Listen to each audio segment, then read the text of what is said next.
आंवले का वृक्ष, बड़ का वृक्ष या शंकर का शिवालय? फिर से सुन लेना, पीपल का वृक्ष, बेलपत्र का वृक्ष, आंवले का वृक्ष, बट का वृक्ष या फिर शंकर का, जम के बोलो, शिवालय। शिवालय का मतलब शंकर का मंदिर या शिव। प्रदोष के दिन अगर आपको लग रहा है कि हमारे यहाँ पितृदोष है, बहुत तकलीफ चल रही है, बहुत कोई ने कहा पितृदोष है, कोई कह रहा है पितरों का, तुम्हारे यहाँ ये तकलीफ है, पितरों की ये तकलीफ है, पितरों की वो तकलीफ है, पितरों की ये तकलीफ है, बार बार अगर कोई कह रहा है तो फिर आपको उसमें स्मरण करना पड़ेगा कि हम चावल के कितने दाने भगवान शंकर को समर्पित कर दें कि भोलेनाथ हमारे पितरों को तृप्त कर दें। हम तृप्त नहीं करेंगे, हमारी सामर्थ्यता नहीं है कि हम पितरों को तृप्त कर सकें। आप में से कोई है जो पितरों को तृप्त कर सकता है? संसार में कोई नहीं जन्मा जो अपने पितरों को, अपने पूर्वजों को तृप्त कर दे। गया जी का पिंडदान कर लो, तर्पण कर लो, तिलांजलि दे दो, घर में ब्राह्मण भोज करा दो, साधु भोज करा दो, संत भोज करा दो, तुम दुनिया भर का सारा 50 काम कर लो, उसके बाद भी तुम पत्रिका किसी को दिखाओगे तो वो भी कह देगा तुम्हारे यहाँ, फिर वापिस कहेगा कि पितृ दोष है। अब तुमने अभी इतना अनुष्ठान करा, इतना पिंडदान करा, इतना तर्पण करा, इतनी तिलांजलि करी, इतना सब कुछ करा, इसके बाद वापिस पितृदोष आ गया, फिर वापिस पितृदोष। क्यों? दुनिया में ऐसा कोई नहीं जन्मा जो अपने पितरों को तृप्त कर। आप अपने घर के लोगों को तृप्त नहीं करते, जो जिंदा हैं वो उनको बोलो री भाई, जीजियो सही है कि गलत है? जो जिंदा हैं, माँ बाप अपने बेटे के लिए कितना भी कर ले, कितना भी, आखिरी में एक दिन बेटा कह देता तुमने हमारे लिए क्या करा। बहू के लिए कितना कर लो, आखिरी में बहू कह देगी वो तो जेठानी को ज्यादा करती है, देवरानी को ज्यादा करती है, हमको करती है, अपनी ननद को ज्यादा करती है, बेटी को ज्यादा करती है, बेटी को लगता है कि बहू को ज्यादा करती है, दामाद को लगता है बेटी को ज्यादा करती है, नाती पंती सबको कितना भी कर लो तुम, अपने अड़ोसी पड़ोसी तुम्हारे रिश्तेदारों को तुम कितना भी दे लो, कितना भी कर लो, पर जब ये तृप्त नहीं हुए तो वो बोलो तो कैसे हो जाएगा? अपनी सामर्थ्यता है, अपनी सामर्थ्यता है कि अपन तृप्त कर ले उनको? अपनी कोई सामर्थ्यता नहीं है कि अपन पितरों को तृप्त कर ले, या अपनी सामर्थ्यता के अंतर्गत नहीं, ये अपनी सामर्थ्यता नहीं है कि हम अपने पूर्वजों को, अपने पितरों को तृप्त कर। तृप्त कौन करेगा?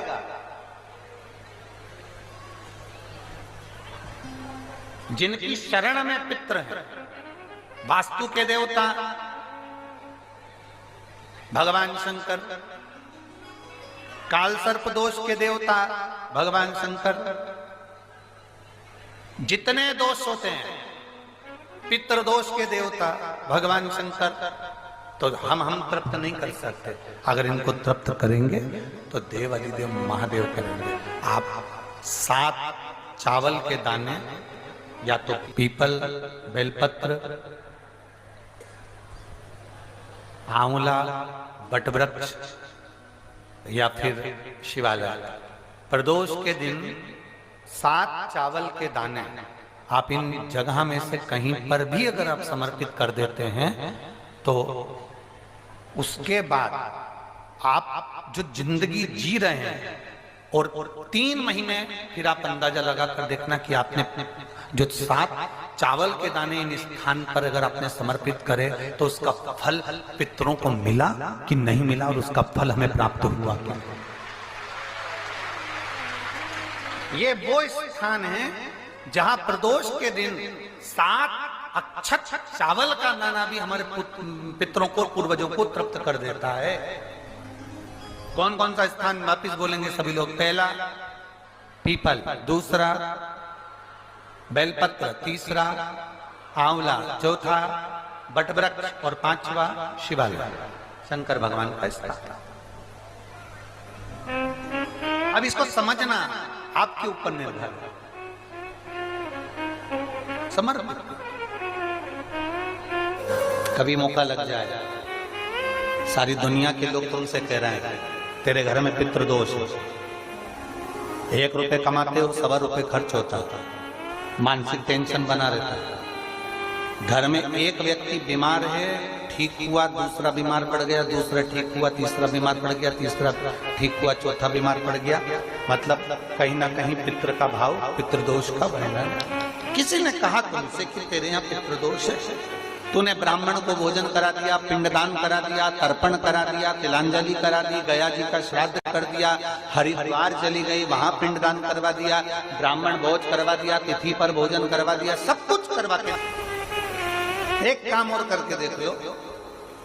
जब तुम घर में भगवान शंकर की आरती, तुम्हारे घर में शंकर जी का शिवलिंग है, भले काय का भी हो, छोटा सा, भले सियोर का कंकर शंकर हो, नर्मदा का कंकर हो, चाहे शंकर पारक के हो, पीतल के हो, स्टील के हो, लकड़ी के हो, जिसके भी हो, लोहे के हो, पाषाण के हो, जिसके भी हो, शंकर का शिवलिंग अगर हमारे घर में है और आप रोज प्रतिदिन भगवान की आरती करते हो प्रतिदिन, और आपको लग रहा है कि मेरे यहाँ तकलीफ चल रही है, ये ठीक ही नहीं हो रही, लगभग 1.5 महीना आप कम से कम 45 दिन, 1.5 महीने के करीब में ऐसा प्रयास करना कि भगवान की आरती, शिवलिंग, शंकर भगवान के शिवलिंग की आरती करने के बाद उस दिए को भगवान के सामने मत रखो, उस दिए को उठाकर जहां तुम पानी का मटका रखते हो, हंडा रखते हो, जिससे तुम पानी पीते हो, तुम्हारे रसोई घर में जो पानी का मटका, हंडा, बाल्टी, आरओ का पानी जिस मटके में गिरता है, हंडे में गिरता है, जिसको हमारे यहाँ पितरों का स्थान कहते हैं,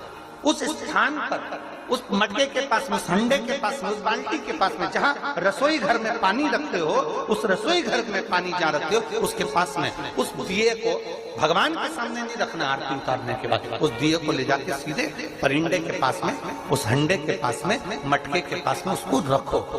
केवल 1.5 महीना कर कर देखना। 1.5 महीने के बाद तुम्हें मालूम पड़ेगा कि हम वापिस उन्नति की सीढ़ी पर चढ़ना प्रारंभ करती है, हमें फल मिलना चाहिए। अब तुम्हें ना कहीं जाना है, ना कहीं आना है, ना कोई खर्चा है। खर्चा है क्या? ईमानदारी से बोलो, कोई तुम्हारा लाखों का रुपया लग गया क्या? रोज आरती करते हो रोज आरती। बस आरती का नियम बना लो कि हमको पितृदोष किसी ने बोला है, हमारे घर में अशांति है, पितृदोष है, कोई कह रहा है कि तुम्हारे घर में पितृदोष है, हमने सब कुछ करके देख लिया। अब हमें ये करना है कि महादेव की आरती जब होती है तो उसकी ज्योत का दर्शन करने पर 1000 कपिला गाय के दान का पुण्य मिलता है। तो ये पुण्य हम हमारे पितरों को देते हैं, जिससे उनकी मुक्ति हो जाए और हमें आशीर्वाद प्राप्त। उस दिए को नीचे नहीं रखना, आरती उतारने के बाद आरती पूरी हो जाए तब उस दिए को ले जाकर ले जाकर हेलो फ्रेंड, धार्मिक सुरभि चैनल में आप सभी का स्वागत है। तो जो ये हमने दीप जलाया था, जब हम अपने घर के मंदिर में दीप जलाते हैं ना, तो हम हमेशा लंबी बाती का जलाते हैं। क्यों? क्योंकि वहाँ पर देवी और देवता दोनों विराजमान होते हैं। और हमें अपने पितरों के निमित्त भी, अगर हमें वंश वृद्धि करनी होती है तो भी हम लंबी बाती का, धन वृद्धि के लिए भी हम लंबी बाती का दीप जलाते हैं ना, तो लंबी बाती का ही दीप जलाएं। और जब अपने रसोई घर में, अगर आपके हम आरओ है, आप आरओ तो हर किसी के ही घर में है, या अगर आपने मटका रखा है किसी चीज़ में, अगर आपके यहाँ पानी है तो आप उस जगह पर रख कर उसका मुख जो है वो दक्षिण दिशा की ओर, क्योंकि पितरों के निमित्त अगर हम कर रहे हैं इन श्राद्ध के दिनों में, तो हम हमेशा जो दिए का मुख होगा वो दक्षिण दिशा की ओर होगा। इसके बाद ये ध्यान रखिएगा, 7वां अध्याय, गीता का जो 7वां अध्याय है उसको ज़रूर पढ़िए, सुबह समय हो तो सुबह, नहीं तो शाम को, क्योंकि 7वां अध्याय काफ़ी छोटा भी है, बहुत बड़ा नहीं है, बहुत ही छोटा सा है। अगर आप इसको हिंदी में भी अगर आप इसका अनुवाद पढ़ते हैं तो बहुत जल्दी ख़त्म हो जाता है, और ऐसा करने से हमारे पितरों को शांति मिलती है। उसके बाद अपने आसन के नीचे जब भी पूजा समाप्त कर लें, स्पेशली कोई अगर आप विशेष पूजा कर रहे हैं, जैसे प्रदोष की पूजा कर रहे हैं, या एकादशी है, कुछ चीज़ों का संकल्प लेकर अगर पूजा कर रही हैं, या आपने प्रतिदिन भी पूजा कर रहे हैं, तो आसन के नीचे देखिए जल ज़रूर छोड़ा करिए, ताकि आपकी जो पूजा है वो इंद्र देवता ना ले जाएं। तो ओम इंद्राय नमः, ओम इंद्राय नमः, ओम इंद्राय नमः करते हुए आपको जो है पूरा जल जो है आसन के नीचे ज़रूर छोड़ देना चाहिए। और ये 7 चावल के दाने हैं, इनको आप किसी भी, जो चाहे पीपल का पेड़ हो, वट वृक्ष हो, आंवला का पेड़ हो या फिर बेलपत्र का पेड़ हो, कुछ भी अगर नहीं मिल रहा तो आप महादेव को भी समर्पित कर सकते हैं, अपने पूर्वजों का स्मरण करते हुए कि वो आपको हमेशा समृद्धि दें, सुख दें, शांति दें और आपकी वंश वृद्धि होती रहे, आपके बच्चों को सफलता मिलती रहे। तो यहाँ पर मैंने बेलपत्र के पेड़ के नीचे सातों दाने चावल के डाल दिए हैं, जल चढ़ा दिया है अब उनके चरण स्पर्श करके। उसके बाद दीप जो हमने वहाँ जलाया था मंदिर में, अपने रसोई घर में रख दूँगी। उसके बाद आसन के नीचे जल छोड़कर हम अपनी पूजा को ऐसे ही समाप्त कर लेंगे। तो यहाँ पर ये देखिए, मैंने दीप पूरे घर में से घुमाते हुए ये दीप हम ले जाकर पितरों का अपने स्मरण करते हुए, ताकि वो हमसे हमेशा प्रसन्न रहें, कभी नाराज़ ना हो और हमारे संतान को सुख मिलता रहे, इसलिए ये दीप हम अपने रसोई घर में, जहाँ पर हमारा पानी का स्थान है, वहाँ पर हम इसको रख देंगे। तो अगर आपके यहाँ मटका है तो आप उस जगह रख दें और उसका मुख जो है दक्षिण की ओर रखें।